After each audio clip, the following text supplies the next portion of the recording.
लेकिन केंद्र सरकार नहीं चाहती है कि विशेष राज्य का दर्जा अगर मिल जाएगा तो नीतीश कुमार जी हीरो हो जाएंगे, इसलिए डर रही है भाजपा। जब भाजपा के साथ भी थे और नहीं भी हैं, इसलिए वह देश के बिहार के साथ सौतेला व्यवहार कर रही है। और भाजपा के साथ भी थे तो नीतीश कुमार से डर रही थी भाजपा।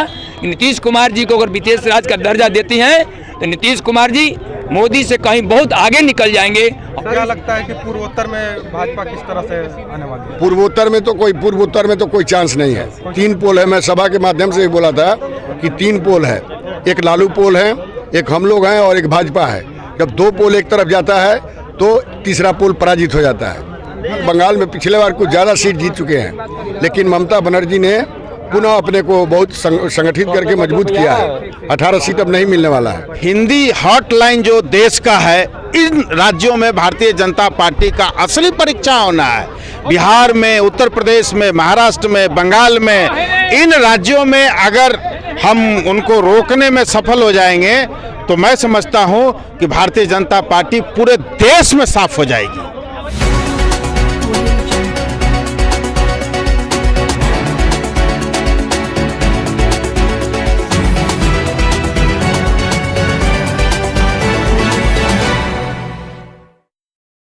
के जिलाध्यक्ष अभी जो 5 राज्यों में चुनाव हुआ, 3 राज्यों में चुनाव हारे हैं महागठबंधन या कांग्रेस आई या जो मूल पार्टी कांग्रेस ही चुनाव लड़ रही थी।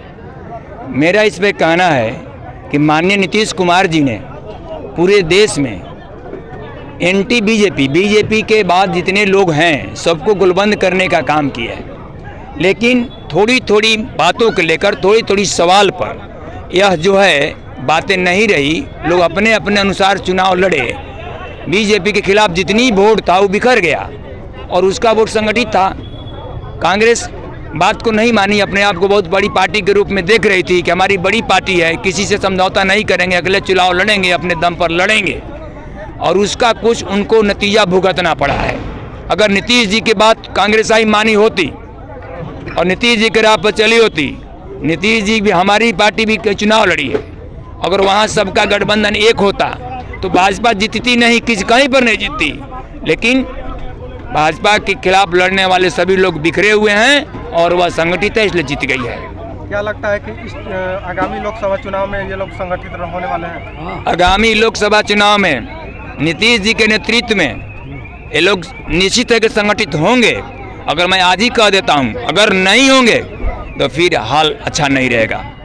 नीतीश जी एकमात्र व्यक्ति हैं जो पूरे देश के नेतृत्व को, जिस तरह से बिहार को उन्होंने दे दिए, बिहार को एक रास्ता पर लाकर, एक पटरी पर लाकर जो आज बिहार कहने लगा, शान से लोग कहते हैं कि हम बिहारी हैं। अगर नीतीश जी देश के प्रधानमंत्री बनते हैं तो देश का मान सम्मान और गौरव जो है आज एक झूठा व्यक्ति के नेतृत्व में हाथ चला गया है, जो भले मीडिया के माध्यम से, चैनल के माध्यम से जो भले वह हाईलाइट हो जाएं, लेकिन जमीन पर सच्चाई है कि आज उनकी कोई क्रियाकलाप सही नहीं है।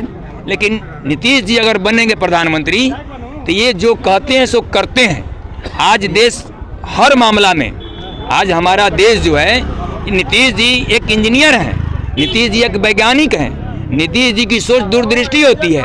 इन सारे चुनाव को लेकर उन्होंने पूरे देश में निकले थे गुलबंदी करने के लिए, एंटी बीजेपी, और आज वही व्यक्ति हैं जो एक अच्छा नेतृत्व दे सकते हैं, देश को आगे बढ़ा सकते हैं। कुमार जी इतने दिनों से मुख्यमंत्री रहने के बाद भी बिहार को विशेष राज्य का दर्जा नहीं मिल पा रहा है, क्योंकि ये इनका बार बार गठबंधन कभी भाजपा के साथ तो कभी किसी के साथ होते रहा है।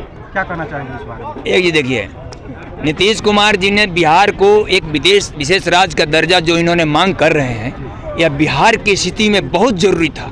क्योंकि बिहार और झारखंड जब एक था तो झारखंड में सारा संपत्ति हमारा चला गया, कोयला, लोहा, खनिज पदार्थ, पहाड़, जंगल, दुनिया जान सब चला गया झारखंड में। बिहार में कुछ नहीं बचा हुआ है। बिहार में मात्र बचा हुआ है कृषि, और कृषि पर निर्भर लोग ही, किसान जो है खुद भटाल है, किससे सरकार चलेगी। इसलिए नीतीश जी इन सारे सवालों पर बिहार के लिए, जो बिहार एक अन्न उत्पादन करती है, अन्न उत्पादन करके कई राज्यों को भोजन देती है, उस आधार पर एक विशेष राज्य का दर्जा मिलना चाहिए। लेकिन केंद्र सरकार नहीं चाहती है कि विशेष राज्य का दर्जा अगर मिल जाएगा तो नीतीश कुमार जी हीरो हो जाएंगे, इसलिए डर रही है भाजपा। जो भाजपा के साथ भी थे और नहीं भी हैं, इसलिए वह देश के बिहार के साथ सौतेला व्यवहार कर रही है। और भाजपा के साथ भी थे तो नीतीश कुमार से डर रही थी भाजपा। नीतीश कुमार जी को अगर विशेष राज्य का दर्जा देती हैं तो नीतीश कुमार जी मोदी से कहीं बहुत आगे निकल जाएंगे और देश की गति संभालें, यही भाजपा को डर था, इसीलिए वह विशेष राज्य का दर्जा नहीं दे रही है सरकार। सर सबसे पहले तो परिचय दे दीजिए। अरविंद कुमार, नेता जनता दल यूनाइटेड। जैसा कि यहाँ पर कर्पूरी चर्चा रखा गया था, क्या उद्देश्य है इसका? पिछले 18 वर्षों में जननायक कर्पूरी ठाकुर के सोच के आधार पर जो सरकार चल रही है, माननीय मुख्यमंत्री नीतीश कुमार जी ने अपने 18 वर्षों के इस सफलतम कार्यकाल में समाज के सभी वर्गों के लिए जो काम किया है, जननायक कर्पूरी ठाकुर जी के अधूरे सपनों को उन्होंने पूरा करने का काम किया है। उसी काम को बताने के लिए राज्य के सभी विधानसभा क्षेत्रों में जनता दल यूनाइटेड की ओर से जननायक कर्पूरी चर्चा का आयोजन किया गया। आज उसी क्रम में काराकाट विधानसभा क्षेत्र में पार्टी की ओर से जननायक कर्पूरी चर्चा आयोजित किया गया था, जिसमें आज हम लोगों ने शरीक किया। सर भाजपा के इस बढ़ते प्रभाव को, जैसे कि अभी 3 राज्यों में बीजेपी ने चुनाव जीत हासिल कर लिया, क्या कहना चाहेंगे? देखिए, ठीक ही हमारे एक जगनारायण सिंह यादव जी कह रहे थे कि इस देश में कोई ऐसी पार्टी अभी तक नहीं हुई है जो राष्ट्रीय स्तर की पार्टी हुई है। कानूनन राष्ट्रीय स्तर की पार्टी भारतीय जनता पार्टी है जरूर, लेकिन दक्षिण के राज्यों में साफ है, नॉर्थ ईस्ट के राज्यों में साफ है। ये हिंदी हॉटलाइन जो देश का है, इन राज्यों में भारतीय जनता पार्टी का असली परीक्षा होना है। बिहार में, उत्तर प्रदेश में, महाराष्ट्र में, बंगाल में, इन राज्यों में अगर हम उनको रोकने में सफल हो जाएंगे तो मैं समझता हूं कि भारतीय जनता पार्टी पूरे देश में साफ हो जाएगी। सर सबसे पहले अपना परिचय दीजिए। मेरा नाम जगनारायण सिंह यादव, मैं जनता दल यू का एक कार्यकर्ता हूँ। तो जैसा कि बीजेपी अभी 3 राज्यों में चुनाव जीत चुकी है, इसको लेकर क्या कहना चाहेंगे? ये चुनाव जीतना 3 राज्यों में, 5 राज्यों का चुनाव हुआ है, 3 राज्य नहीं है। 3 राज्यों में 2 राज्यों में हार चुकी है और नॉर्थ ईस्ट का मिजोरम में मात्र 2 सीट जीती है, तो 2 राज्यों में बुरी तरह पराजित हुई है। 3 राज्य नहीं है, 5 राज्य है, तो 3 को छांट कर मत बात करिए। 2 राज्यों में 5 में 2 में हार चुकी है और 3 में जीती हुई है। लेकिन पूरे जो वोटिंग पैटर्न है उसमें 9.5 माने 9.5 लाख वोट गठबंधन के लोगों को ज़्यादा मिला है और सीट इनको ज़्यादा मिला है। ऐसा पिछले बार राजस्थान में जो चुनाव हुआ था तो कांग्रेस पार्टी को 39.3% वोट मिला था और भारतीय जनता पार्टी को 41.2% वोट मिला था। फिर भी कांग्रेस के एमएलए की संख्या ज़्यादा हो गई थी और चुनाव हार गई थी। ये कभी कभी चुनाव में होता है कि जिसको वोट मिलता है उसको सीट कम हो जाता है और जिसको सीट ज़्यादा मिलता है उसका वोट कम हो जाता है। उसी हिसाब से चुनाव जीत चुके हैं और अभी असली लड़ाई उनकी ये महाराष्ट्र के पश्चिम और उत्तर में अब जो संघर्ष होगा उसमें तय होगा कि देश की दशा और दिशा क्या है।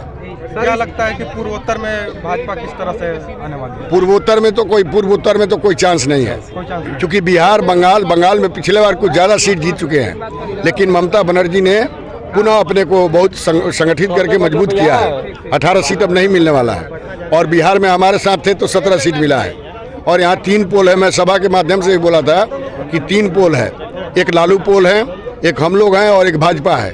जब 2 पोल एक तरफ जाता है तो तीसरा पोल पराजित हो जाता है। बीजेपी एक तरफ दावा करती है अगले लोकसभा के चुनाव में कि हमारा फिर से दावा तो यहाँ पर बहुजन भी करती है, तो दावे का कोई जवाब नहीं होता। बहुत धन्यवाद।